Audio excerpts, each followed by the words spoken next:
Hello बच्चों, आज के वीडियो में हम लोग रॉड के बेंडिंग के बारे में बात करेंगे जो कि शेयर लोडिंग पे बेस्ड है। सवाल में दिया है कि रॉड को अगर आप दीवार से इस तरीके से फिक्स कर देते हैं तो over the time due to its own weight क्या रॉड का एंड शिफ्ट होगा, मतलब क्या रॉड इस तरीके से बेंड करेगा, है ना। और अगर करेगा बेंड तो ये जो शिफ्ट होगा डेल्टा एल ये कितना होगा, इसी सब पे आज की वीडियो में हम लोग बात करने वाले हैं और डेल्टा एल का कैलकुलेशन भी करने वाले हैं।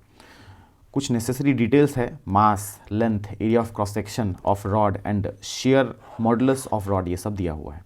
अब देखिए, अगर रॉड शिफ्ट होगा इस तरीके से, अगर टिल्ट होगा तो हर छोटा dx टुकड़ा जो है, अगर देखिए आप किसी x पे जाके अगर आप dx टुकड़े को देखते हैं तो हर dx टुकड़ा बेंड करेगा। कैसे बेंड करेगा? शेयर डिफॉर्मेशन एक्सपीरियंस करेगा। देखिए जैसे ये dx टुकड़ा है, ये dx टुकड़ा है ना, इस dx टुकड़े का एक एंड के रेस्पेक्ट में दूसरा एंड शेयर डिफॉर्मेशन एक्सपीरियंस करके शिफ्ट होगा। कैसे सर? तो देखो कुछ इस तरीके से, जैसे यहाँ पे देख पा रहे हैं ये वही dx लेंथ है, अपने इस एंड के रेस्पेक्ट में ये जो एंड है इसका ये फोर्स पैरेलल डिफॉर्मिंग फोर्स लगने की वजह से इस तरफ शिफ्ट होगा dl अमाउंट से, है ना। कुछ इस तरीके से ये बेंड करेगा, dl अमाउंट से शिफ्ट होगा। बिल्कुल ऐसे ही जो है हर dx टुकड़ा का एक एंड के रेस्पेक्ट में दूसरा एंड शिफ्ट होगा, एक एंड के रेस्पेक्ट में दूसरा एंड शिफ्ट होगा शेयर डिफॉर्मेशन की वजह से। और हर ऐसे छोटे छोटे शिफ्ट को अगर आप कंटिन्यूसली ऐड कर देते हैं तो टोटल शिफ्ट ऑफ ये एंड जो रॉड का है ये आ जाएगा। बात आ रही है समझ में? ठीक है, वही कैलकुलेट करने वाले हैं।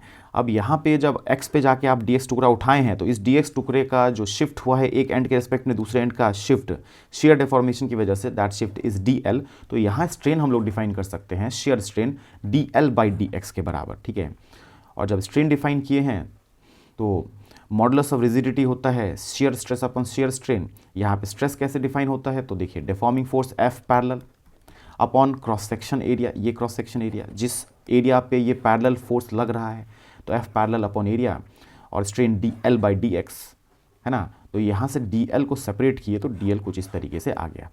बोलो बात है पक्की? ठीक है, अब हर dx टुकड़े का जो शेयर डिफॉर्मेशन की वजह से शिफ्ट हुआ है एक एंड के रेस्पेक्ट में दूसरे एंड का शिफ्ट, एक एंड के रेस्पेक्ट में दूसरे एंड का जो शिफ्ट हुआ है, ये सब का जो शिफ्ट है इंडिविजुअली अगर फाइंड करके अगर ऐड कर देते हैं तो क्या आ जाएगा? टोटल शिफ्ट आ जाएगा। इंटीग्रेशन लगा के फाइंड कर सकते हैं। तो dl को हम लोग इंटीग्रेट करना चाह रहे थे बट f पैरेलल अभी पता नहीं है, तो f पैरेलल फाइंड करना पड़ेगा। तो देखिए यहाँ पे इसके लिए हम लोग क्या किए ना कि x पे जाके इस टुकड़े को कंसीडर किए। देखिए इसका मास कितना होगा, तो मास देखिए m मास है l लेंथ का, तो x लेंथ का मास होगा m by L into x. तो इसका मास है इतने के बराबर x लेंथ तक का जो टुकड़ा है इसका, या बोलिए इस वाले टुकड़े का, ये भी x लेंथ टिल्ट होने के बाद इक्विलिब्रियम पे ये लेंथ जो है इसका मास है m बाई एल एक्स के बराबर। ठीक है, और इसका वजन लग रहा होगा नीचे की तरफ, है कि नहीं। तो इतने दूर के टुकड़े को आप कंसीडर कर रहे हैं, इसका वजन लग रहा है नीचे की तरफ, तो इस वजन को बैलेंस करने के लिए इक्विलिब्रियम पे कोई तो फोर्स वर्टिकल में होगा, है कि नहीं। और वो फोर्स लगाएगा कौन? इधर वाला टुकड़ा लगाएगा, है कि नहीं, और कोई चॉइस तो है नहीं। तो इस वजन को बैलेंस करने के लिए इसके क्रॉस सेक्शन पे यहाँ पे पैरेलल फोर्स लगेगा ही लगेगा, जो कि इधर वाला टुकड़ा लगाएगा इस वाले पोर्शन पे। और ये F पैरेलल को इक्विलिब्रियम में हम लोग बोल पाएंगे कि ये वजन को बैलेंस कर रहा है कि नहीं। तो ये जो F पैरेलल है इसका वैल्यू आ गया, और ये जो F पैरेलल है यही जो है इस dx लेंथ के, यहाँ पे जो आप dx टुकड़ा लिए थे, ये जो लिए थे, इसका टिल्ट जो आप देख रहे हैं शिफ्ट, और इसमें जो डिफॉर्मिंग फोर्स था, ये डिफॉर्मिंग फोर्स भी यही F पैरेलल है।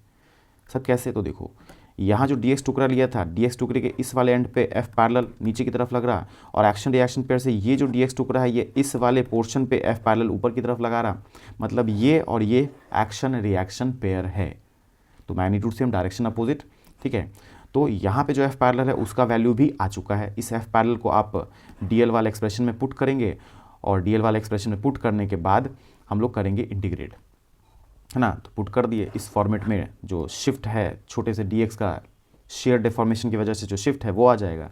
ऐसे हर dx टुकड़े का जो शिफ्ट है एक एंड के रेस्पेक्ट में दूसरे एंड का, एक एंड के रेस्पेक्ट में दूसरे एंड का, हर ऐसे शिफ्ट को अगर हम लोग फाइंड करके ऐड कर दे, इंटीग्रेशन लगा के ऐड कर दे, ऐसे ही हर छोटे छोटे dx टुकड़े का एक एंड के रेस्पेक्ट में दूसरे एंड का शिफ्ट होगा कुछ, है ना।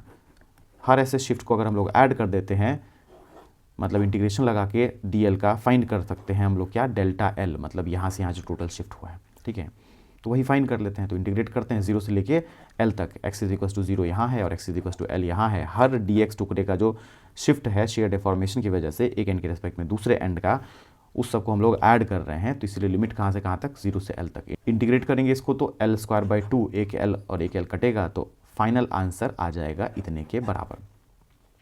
बात आ गई समझ में? ऐसे ही कॉन्सेप्ट को जानने के लिए चैनल को सब्सक्राइब करें, इस वीडियो को लाइक करें। बाकी मिलते हैं अगले वीडियो में नए सवाल एंड नए कॉन्सेप्ट के साथ।